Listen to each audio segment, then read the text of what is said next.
Good afternoon, everyone. To begin with, I must thank AICS for this opportunity to talk to you.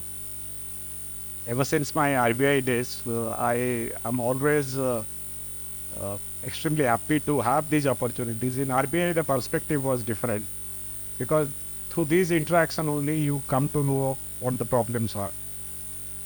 But that inertia continues. I always like to know where people are facing problems. Now, in this next 45 minutes or whatever, I'll tell you the story. Don't look at it as a details of regulations, rules, circulars and other things. I'll tell you a story. The heavy download of all the provisions will come later. The next session onwards till tomorrow, we will have many eminent speakers dissect and analyze FEMA in great detail. But today I'll tell you a story of FEMA. For this of almost 42 years now, I have been associated with Reserve Bank in something of the other. And I have seen the days when FERA was in its heydays. I have seen the transition from FERA to FEMA. And gradually, the working of FEMA in different times. So with this experience, I bring to you a story. The first question that we must answer, and this story is basically will try to give you a feel of the subject, not the details. Details you will have to look for in the circulars and in the directions, regulations, and so on. But it will give you a feel, the logic, why something is how it is, and how it evolved, how it is going, and where it is going, what is the future. Now, where did it all start? It started in 1939 through a Defence of India Act. At that time, when the Second World War started, the British government thought that foreign exchange has to be conserved in India so that it could be used in Britain's war effort. So some of you would remember that in 47, when we became independent, we had a huge sterling balance with UK. So that was the foreign exchange that India had lent to the British government for its war effort. So this continued, and when we became independent in 1947, around that time, this Defence of India rules, controls were put on a statutory format, Foreign Exchange Regulation Act of 1947. This was conceived to be a temporary act for 10 years. In 1957, it was made permanent. Now, if you search for FERA 47, perhaps you will go to the website of Bank of Pakistan or Bangladesh Bank, because they are continuing with the same act. The act that they inherited from us, they are continuing with the same act. So this act, the purpose was to monitor and restrict some transactions. And it was temporary in nature. So this sum transaction concept underwent a change in 1973 when FERA was enacted. Iroji has spoken about FERA and FERA days, so let me spend a little time on what FERA and why FERA. In the late 60s and early 70s, we were terribly short of foreign exchange. So much so that we didn't have money to import food grains. In those days, about 7 to 8% of our food grains requirement was imported, and we didn't have money to pay for it. So we had to take shelter under the humiliating PL 480, where virtually America used to give us food grains free of cost. So those were the days when we didn't have any foreign exchange. We didn't have, forget about other essentials like petroleum products and things like that, fertilizer and so on and so forth. We didn't have money to pay for food grains. So that is why this act came. 70. The purpose was preservation of foreign exchange. It's still after the order. They now practically use something in 2019. Still after society. The purpose was preservation. That is why nobody could use a single dollar without RBI's funds. So for every single thing, Either you are traveling abroad or you are buying a cup of tea for a foreign visitor, you require RBI. So that is one back. Then, so that's why all the fear of EV comes. Is that there were two very important things. One reason was it having an office. But we can read offices, the big change. This is not for you to what we see. And even more back when you one, we took so up again. If used up the boundaries, it is called, we won't go into your no sense. Not from the solution point of view. This is bad, well, that occurred. I was studied it then. I get a young circle that I was going to what I said to here. That and not kept that in the pictures of it. So that was very like William. Resident. Somebody who is not resident area. So why do we need a separate law? From whatever we have discussed so far, you would have seen that the importance given to foreign exchange. To transact with the rest of the world, we need foreign exchange. We are talking about internationalization of rupee, where rupee will be accepted in payment, but that is some time for us to see. Nobody will accept rupee as a payment as of now, freely. So therefore, we need foreign exchange. And foreign exchange has got two aspects, like anything else. The quantity and the price. The quantity, everybody says that we have $600 billion of foreign exchange. And the price, of course, you see, whatever it is, 82, 83, whatever. So first thing is that we must have adequate quantity and the price must be stable. It's not a question of, it's a relative price. It's not cheap or expensive or anything.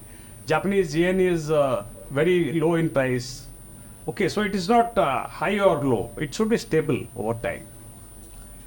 Now the question is, as long as these conditions are not fully satisfied, that is, we do not have adequate foreign exchange and the price is not stable, we will continue to have some form of control of the other. That is why this act will be there. Maybe we speak about capital account convertibility and so on, maybe sometimes in the future, but as long as these problems are there, do we have adequate foreign exchange?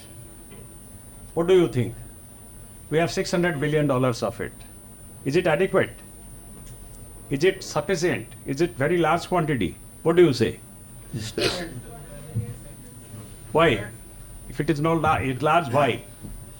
See, there is, many times you see we have huge foreign exchange. Yes, we have a large amount of foreign exchange in comparison with what we used to have earlier. But there is something called international investment position. That is how much you owe to the rest of the world minus what the world owes to you. Okay, your asset minus liability. In respect of India, that is about 400 billion minus. That is, we more for $400 billion more to the rest of the world than the world owes us. In case of China, it is 3 trillion plus, 3,000 billion plus. That is, the rest of the world more owes 3 trillion more to Chinese economy than the other way. So therefore it is not sufficient. And as far as the price is concerned, we have seen there have been several bouts of volatility. In 2006-07, when rupee went from 46 to 39 in the span of 1 year. We have seen post-Lehman that rupee went from 39, 40 back to 51, 52. Then we have seen in 2013 when rupee again depreciated to about 56 or so. So there have been various bouts of volatility. So therefore, the exchange control regime that you see today has to go with this, because the quantity is not enough, because the price is potentially volatile. Tomorrow, if the stock market falls by, maybe you have seen some of that. When stock market falls, immediately the rupee depreciates. It has gone beyond 83. So if any of those things happens, then the first defense of Reserve Bank is to buy or sell foreign exchange. The next line of defense is clamp down on these controls. when rupee is appreciating, when it is going from 46 to 39, then you stop all inflows. Okay, that was the time when this 1 million and encourage outflows. That was the time when 1 million out of non-resident account was permitted. I was involved in that. That was the time when ECB was clamped down upon.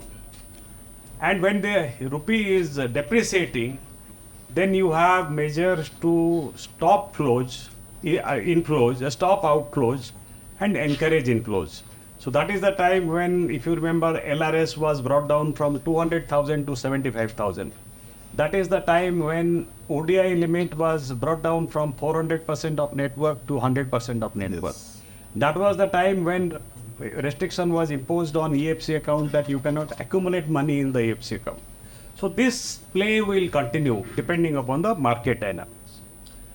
Now the next question is, what is FEMA and how it's structurally different and how do we look at it? If anybody has seen FEMA, there are only 49 sections in it. Out of that, the operating sections are only 9. Yes. Only 9. Yes. There are 3 sections, 10, 11 and 12, which are on what authorized dealers can do and cannot do. The rest of it is about enforcement. 1 is extent, 2 is definitions, then 3 to 9. These 7 sections are all that the Act is about. Number 1. Number 2 is you have a paucity of case laws in FEMA. A few days back, I was reading the opinion of this gentleman, Beneath something, who was ex-acting Chief Justice of Delhi High Court. In the beginning of his opinion, he writes, there is the scarcity of material to base one's opinion on, because there is no case law. Unlike your income tax or any other matter, you have a rich, rich load of decisions of courts on the basis of which you can. But in case of FEMA, it is not there. You have to read those rules, those regulations, those directives, often not very well drafted, and take your view. There is nobody else can give any opinion on that, and that opinion may not even be worth much because it is not based on any of those things. So now in these 7 sections, what does FEMA say? Before I go into the discussion of that, when the structure was changed, I told you that in 96 we said that we are compliant with Article 8 of the IMF. Article 8 of the IMF says that the member countries will not put any restriction on current account transactions. So that we had already said that we will abide by this. So now this had to be ingrained into FEMA. In 99, so therefore, this current account and capital account concept were put on a statutory footing. Now this current account and capital account, where do they come from? They come from the balance of payments, the balance of payments of a country. Now, what is the balance of payments? Balance of payment is a summary of transactions between residents of a country and non-residents of a country, resident and non-resident. So that will again, we will see how it plays out in FEMA. IMF gives guidance to all the member countries how to compile the balance of payments. That is a balance of payment manual of the IMF. In that, they talk about what is current account, what is capital account, who is resident and who is non-resident, and all those things. In their definition, the resident and non-resident, they are defined according to the center of interest, which is your principal place of residence. And to see that, they take 1 year residence. If you have stayed in a place for more than a year, if you have stayed in a place for more than 1 year and staying in that place, you are a resident of that place. So that is the IMF's definition. So it is a summary of all transactions between residents and non-residents. Now these transactions are classified into 2 heads, the current account and the capital account. The current account is linked with income and the capital account is linked with assets. current account lists all the transactions between the resident of a country and the rest of the world as far as income kind of transactions are involved. Now, current account again can be classified into three parts. First is the trade in goods, what is called merchandise trade, trade in goods, imports and exports, physical things which can be seen to be going out and coming in. This is where the customs authorities are involved, because these goods are seen to be passing the customs authorities. And customs authorities, what is their basic job? What is the basic job of the customs people? Is to see that the goods which are going out are valued properly. Okay, that if you are sending out a good for 100 rupees, it has a value of 100 rupees. Of course, I mean, what you are sending out or what you are getting in must be permitted things. So that's a separate thing that comes under trade policy or the government's policy. But one of the basic things is that you value it. So merchandise trade, import and export of goods. The second item in current account is what is called invisibles or services. Export and import of services. So here we have, they are called invisibles because you can't see them going out or coming in. Now service is a problem because who will value services? This is a problem which continues till today, that there is no declaration form for services. I am excluding software, of course, there is no declaration form. So therefore, services are something you are exporting, you are realizing payment, you are importing service, you are making payment. These are services, but there is no declaration form, there is no valuation.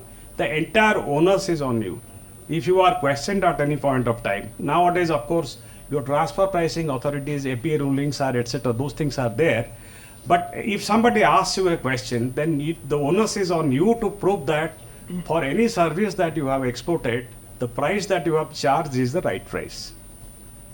Okay. These are two merchandise, invisibles, and the third item is unilateral transfers.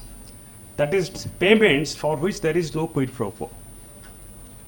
Gift, donation, grants, any payment for which there is no quid pro quo.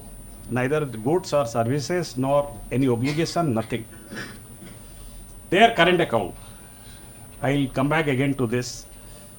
Current account is all free when I go to the section. But as far as this is concerned, this is also a subject of FCRA, Foreign Contribution Regulation Act. Because if you get anything without quid pro quo, then that's a contribution, that's a grant. So this is subject of FCRA. And if there is an exemption in FCRA, so this has now been ingrained into law as far as ODI regulations are concerned. If you are receiving a gift from somebody, either as an individual or as a corporate, if you are receiving a gift, then you have to see whether you are eligible to receive it. It's a current account transaction, no problems. FEMA gives you exemption. But FCRA will come into play whether you are eligible to receive the gift under FCRA. So current account we have seen three things: trade in goods, trade in services, and unilateral transfer. As far as capital account is concerned, it is trade in assets. It basically notes whatever assets you had at the beginning of the year, what change has happened during the year. International assets, you don't go by the capital and assets in the accounting sense. This we are talking about international trade. In international trade, assets can be only of three types. The first type is equity. An asset is essentially an IOU. So it can be either an equity IOU or it can be a debt IOU. Or the other kind of asset, of course, can be. So assets in capital accounts, you have basically these three things: equity, debt, immovable property, or any combination of that. It can be a hybrid instrument, for instance, a convertible debenture. So, what? Just for it. For instance, a convertible debenture. A convertible debenture is debenture, a debt, till it is converted. So it's a hybrid instrument. It could be optionally convertible and so on and so forth. You can build structure into it. But basically it is equity, debt, or immovable property. Now let us go to FEMA. So this is the concepts of balance of payment which finds expression in FEMA. First thing we discussed about residents and non-resident. Balance of payment is a summary of transactions between residents and non-resident. So how is a resident defined in FEMA? Pardon? 182 days staying inside. Yes. So FEMA says that if you have stayed during the last financial year for more than 182 days, then what does it say? But it includes and it does not include. So what does it say? It includes whom? And this is in fact one of the most you see, I would say convoluted definitions, and ultimately when you see this 182 days does not have any meaning. Yes. The reason for this is that this 182 days basically comes from Income Tax Act. In FERA it was not there. That is, So they brought it, pardon? that is stress 182 days or it can be part was. Which one?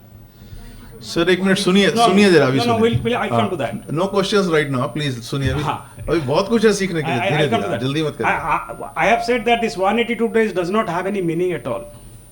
You might have stayed for 182 days either continuously or in part, as you say, in stretches, but it is meaningless. Why it is meaningless is because of what it says subsequently. It includes and it does not include.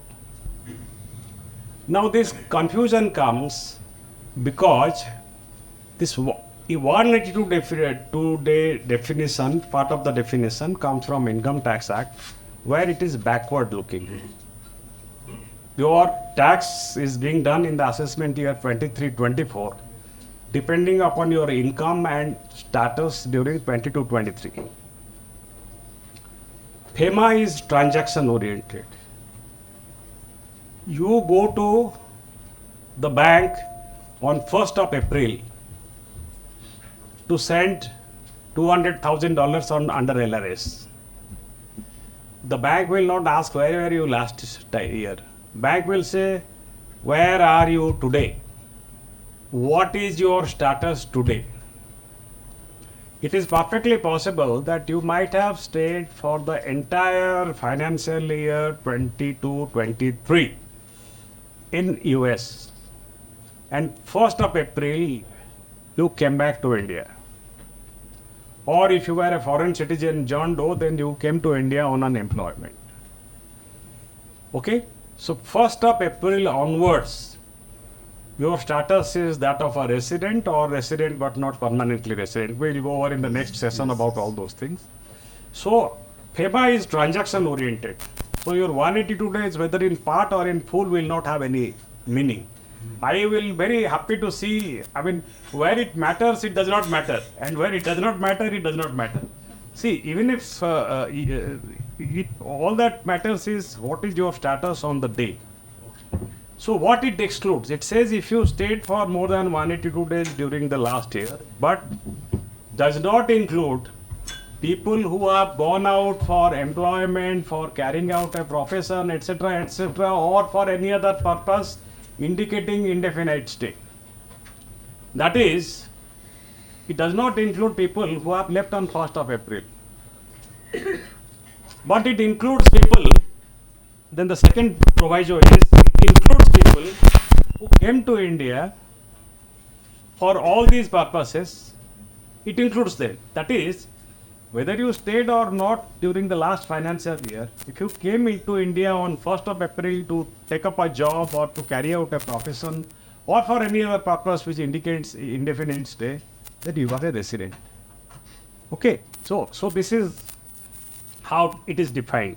Resident and non-resident is whoever is not a resident is a non-resident. Now there is also a concept of resident but not permanently resident. I'm not spending much time. We will cover it in the next session. Now next come to capital account and current account. Because transactions between, so this is section 2 definition. I'm still in the definition. Capital account is defined as any transaction which alters the assets and liabilities, including contingent liabilities, of a resident outside India. Here, mind you, contingent liability is there. That is, if I acquire any asset outside India, there is a change in my asset outside India, that will be a capital account transaction. If there is a change in the asset of a non-resident in India, that will also be a part of the capital account transaction. Liability is just the other side of asset. One's asset is the other's liability. So basically, if I have an asset outside India, then somebody has a liability to me. Now, contingent liability is basically like a guarantee. A guarantee, standby letter of credit, and so on and so forth. This is an off-balance sheet item. This does not figure in the balance of payments. This does not figure in the balance sheet. This is off-balance sheet. But a contingent liability of a resident to a non-resident is a capital account transaction.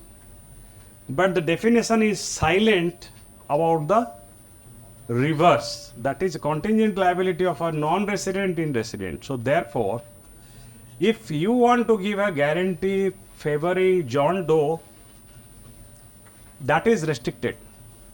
I'll come to the restrictions later. So that is a subject of restriction. But if John Doe gives a guarantee in favor of you, there is no problem at the time of giving guarantee. It's a different thing. What will happen is, suppose the guarantee is invoked. You borrow from State Bank of India and the guarantee is given by Wells Fargo of US. No problem. But if the guarantee is invoked, Wells Fargo will pay to State Bank of India, no problems. And now Wells Fargo will become your creditor. So there is a problem in that. Because that will have to come under the ECB guidelines. You have taken a loan from a non-resident entity. So therefore that will become a subject matter. So that is why contingent liability is an issue of a resident, but not the other way. Now, so this is how capital account is defined. And current account is defined as whatever is not capital account is current account. At one point of time, capital account also used to have an illustrative list, but that was amended in 2015. That illustrative list is gone. But the current account still continues to have an illustrative list. It basically contains trades, services, travel, tourism, dividend, interest, and all these things. Now, according to the law, but that is only an illustration. Without loss of generality, these are current account transactions. So that is not an exhaustive list. Something outside it, if it meets the definition, then it can still be a current account transaction. So,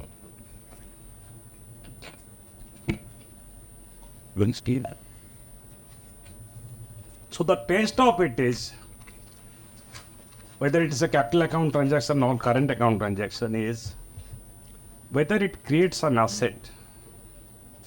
If you have done a transaction, have you received or have you given an IOU? Have you acknowledged a liability in your balance sheet?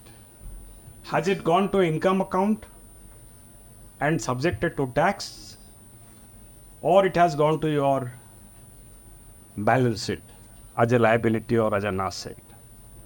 If it has not gone as a liability or asset, if you have not issued any IOU, if you have not acknowledged any payable, then it is not a capital account transaction. It's a current account transaction.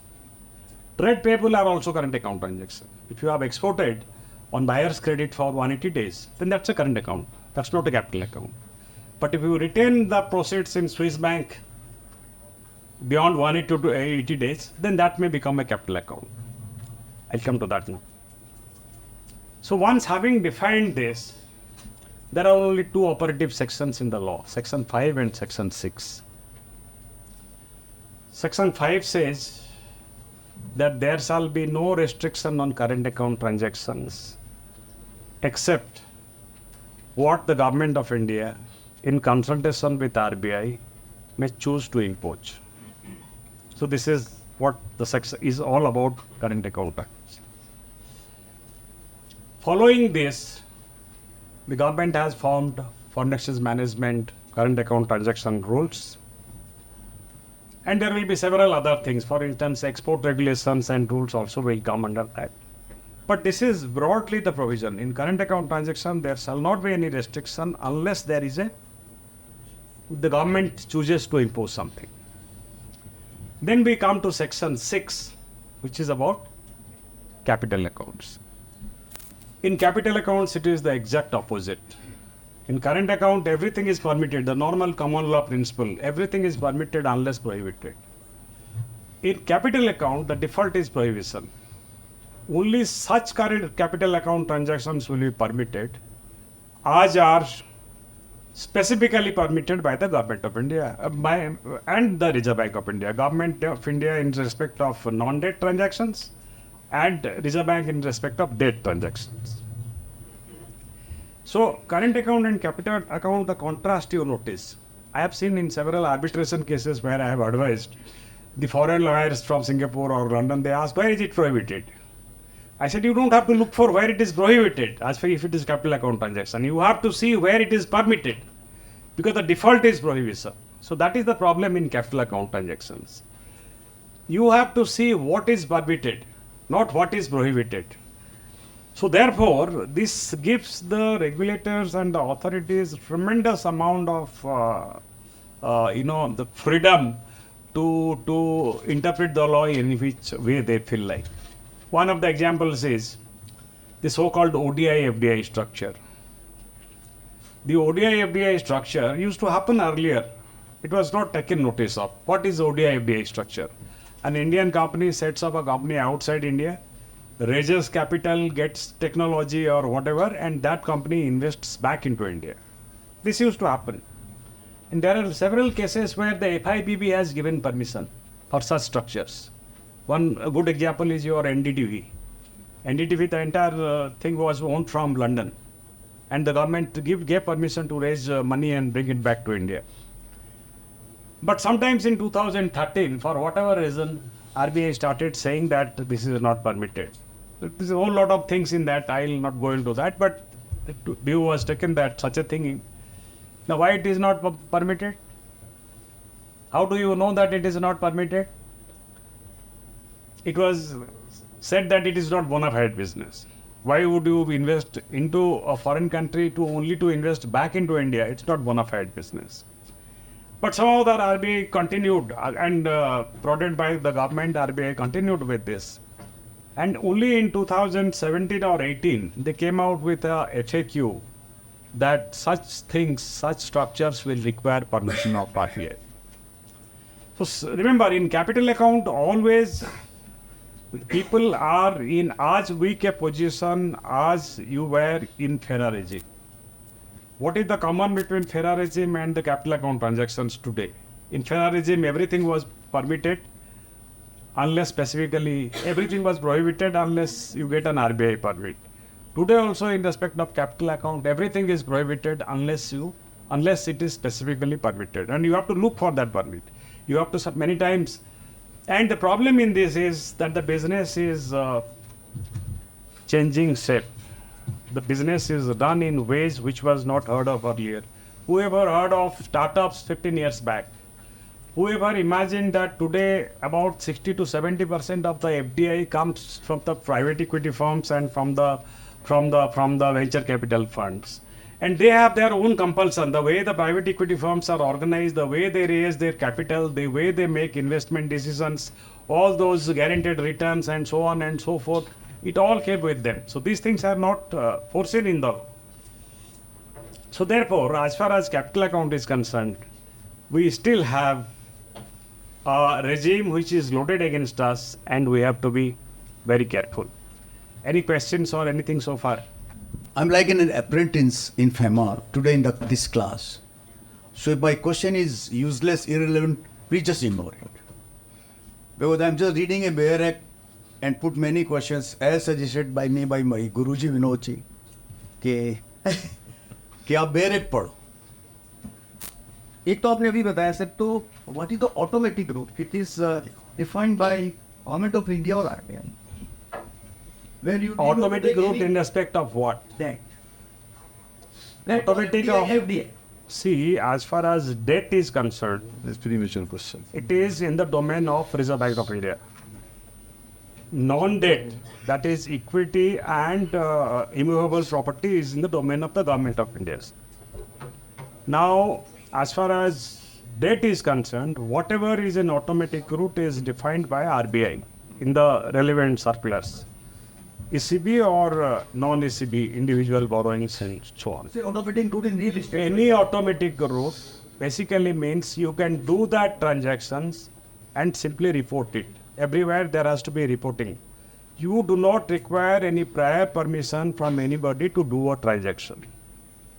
That is what is automatic route. It is there in FDI, it is there in ECB, it is there in other areas also.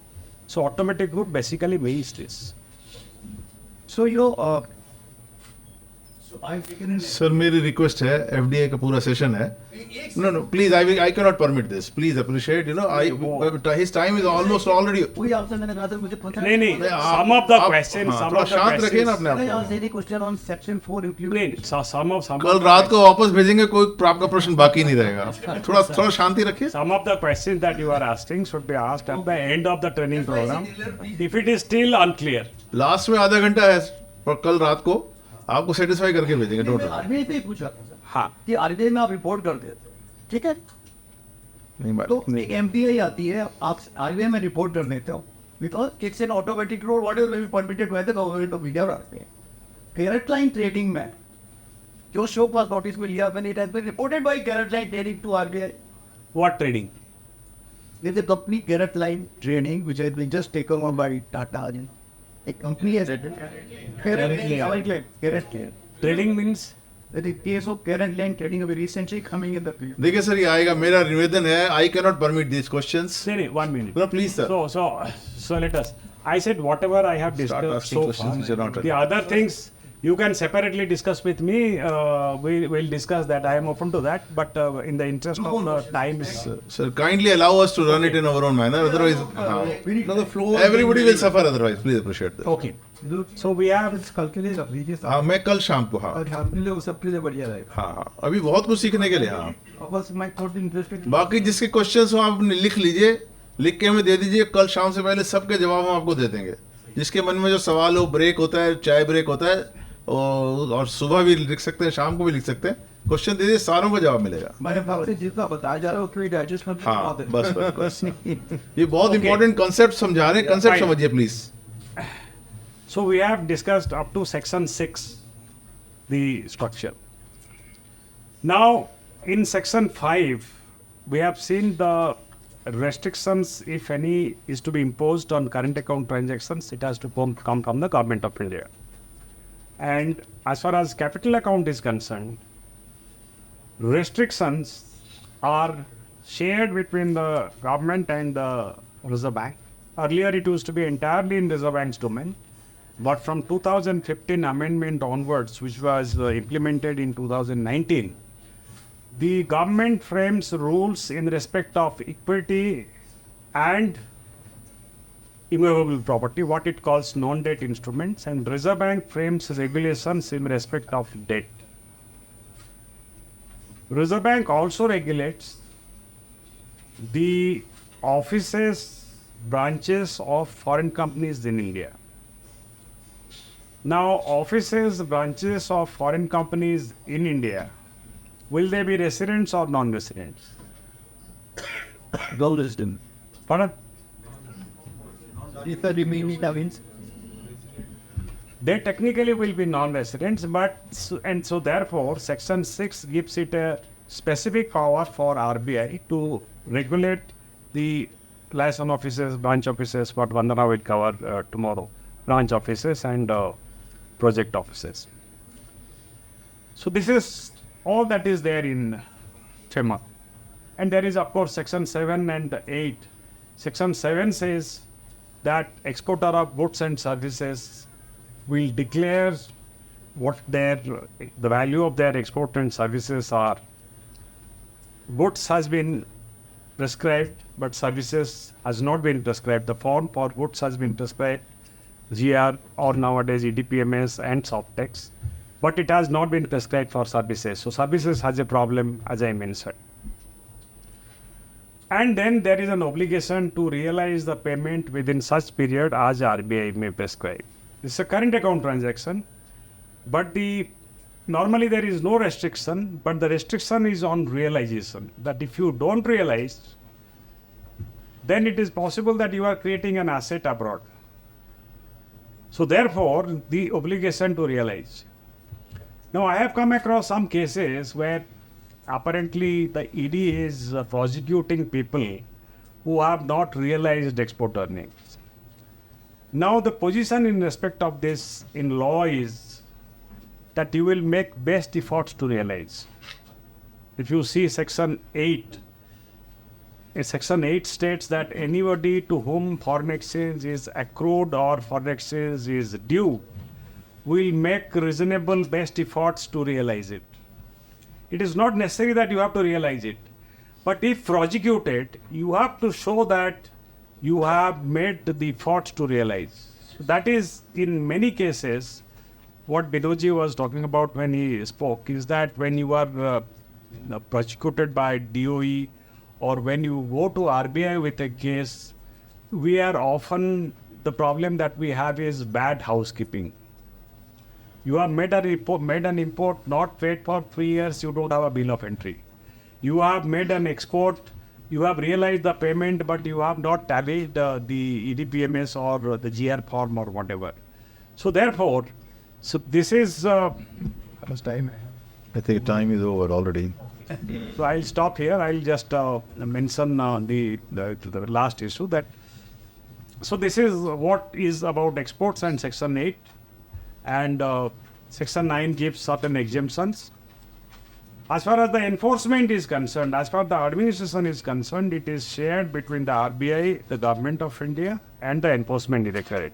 The Enforcement Directorate looks after the investigation and prosecution, and implementation and administration, framing of rules, regulations, and etc. is looked after by the government and the RBI. So this is where I end. If there is any questions, I'll take up. Otherwise, this would be unending. Sir, you are there, I think, for the whole next 2 hours also with us. Oh, yes. We will have lot many questions which will be coming. And of course, we have very, very intelligent students here who are going to ask very, very deep questions. So I think... Thank you for your patient listening.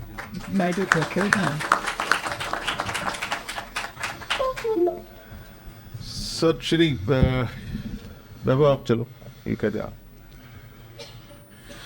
Thank you, sir, for your deliberations in session 2. And I think without taking much time, we'll move to session 3. For session 3, we have C.A. Vinod Jain ji, the founder of the society, as the session speaker.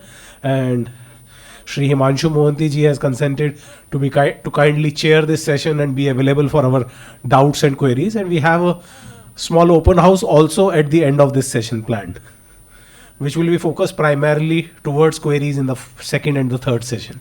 ठीक है, इसमें कोई किसी तरह की और इससे ज़्यादा कुछ बताने की ज़रूरत नहीं है. आप हिंदुस्तानी सिटीजन होने चाहिए और हिंदुस्तान से बाहर रहते तो you are known as NRI, non resident India. इसमें और कुछ किसी प्रकार का कोई क्वालिफिकेशन किंतु परंतु कुछ नहीं है.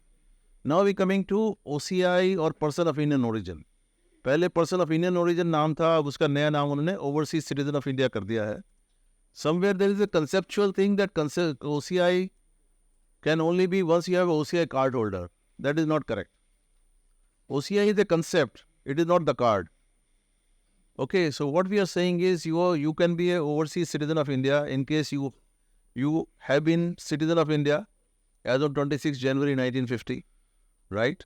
Or you were entitled to become a citizen as on 26 January 1950 or thereafter, right? Third is, if you have been citizen of a country which has become part of India like Sikkim, so all those people who were citizen of Sikkim, they automatically become, of course, you are non-resident. That's why we are talking overseas citizen of India. So you are entitled to be a citizen of India that way. Now, third is that if you're never been a citizen, but your father, your parent or grandparent has been citizen of India. So, teen PD, I think, father, grandfather and great-grandfather, up to 3 generations. If any one of them have been in India or an Indian citizen, then you are entitled to become a OCI or a person of Indian origin. There's only one exception, that some of the people might be having origin where those were part of Pakistan or Bangladesh. Okay, they would have been citizen of Pakistan or Bangladesh. Those people who are, they are not entitled actually. They are not entitled to be called the overseas citizen of India. We are ready. देखिए, NRI distinction ही मैं समझा रहा हूँ आपको. OCI is a person who is not a citizen of India. You are a US citizen, you could be UK citizen, you could be कहीं के भी आप citizen हो, आप बाहर चले गए, आपने citizenship change कर ली. उसके बावजूद आपके अपनी जो रूट्स हैं हिंदुस्तान में हैं, तो उस रूट्स का आपको बेनिफिट देने के लिए एक एडिशनल किया कि जितने बेनिफिट्स हम सिटीजन्स को देते हैं वो सारे benefit overseas citizen of India को देंगे. ये माननीय अटल बिहारी वाजपेयी के दिमाग की कल्पना थी. He wanted to give, of course, dual citizenship, but other countries did not agree. Because he wanted कि भी हमारे हिंदुस्तानी हम इनको तो सिटीजनशिप देते हैं, आप देते रहो, आप अमेरिकन सिटीजन बनाओ, आप ब्रिटिश सिटीजन बनाओ, but we'll give them citizenship. But that is what did not happen because others did not agree. So हमने वॉलंटली किया, हम उनको अब overseas citizen of India card holder कहते हैं. अब ओवरसीज सिटीजन ऑफ इंडिया को क्या फ़ायदा है? कार्ड लेने से क्या फ़ायदा है कि आपको वीज़ा नहीं चाहिए हिंदुस्तान में आने में. Otherwise suppose you are not a citizen of India and you might be of Indian origin, who knows, is it? आपके चेहरे पर लिखा नहीं है, पाकिस्तानी भी वैसे दिखते हैं, बांग्लादेशी भी वैसे दिखते हैं, कुछ अफगानिस्तान वाले भी वैसे दिखते हैं, तो इसलिए उन्हें नहीं पता है कि आप हिंदुस्तानी हो नहीं. तो इसलिए OCI कार्ड बनवा लेना ज़्यादा बेहतर है. But once you have that evidence that, आइए अंदर आइए मैडम, बाहर क्यों खड़े? So, anybody else, any other question? OP automatically OCI बन जाता है. नहीं ऐसा नहीं है. देखिए मैंने बताया ना, सिर्फ वो 3 जनरेशन के बियॉन्ड नहीं बनेंगे, एक्सेप्ट जब तक वो माइनर चाइल्ड है. चौथी एक मैंने कैटेगरी ली थी, minor child of the above. Fashion हो गया, वैसे ये ट्रेंड हो गया कि बच्चे को पैदा कर देते हैं यूएस सिटीजन बनाने के.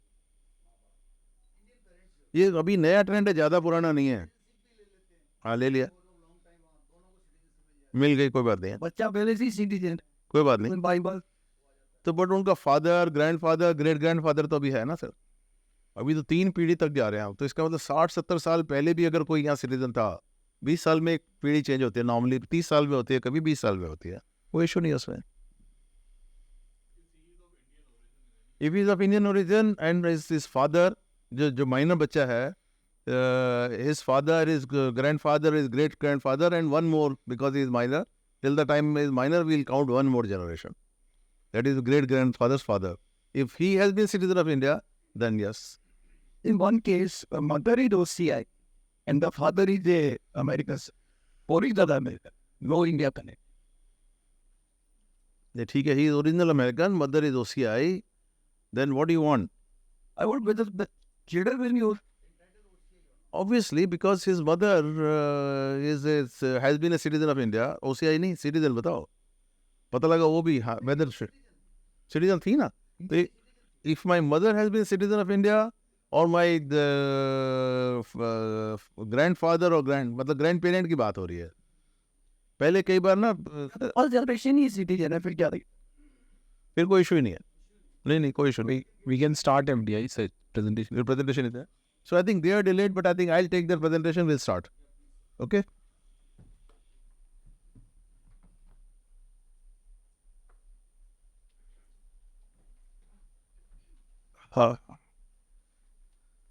सर लाइट्स थोड़ा बंद कर दीजिए.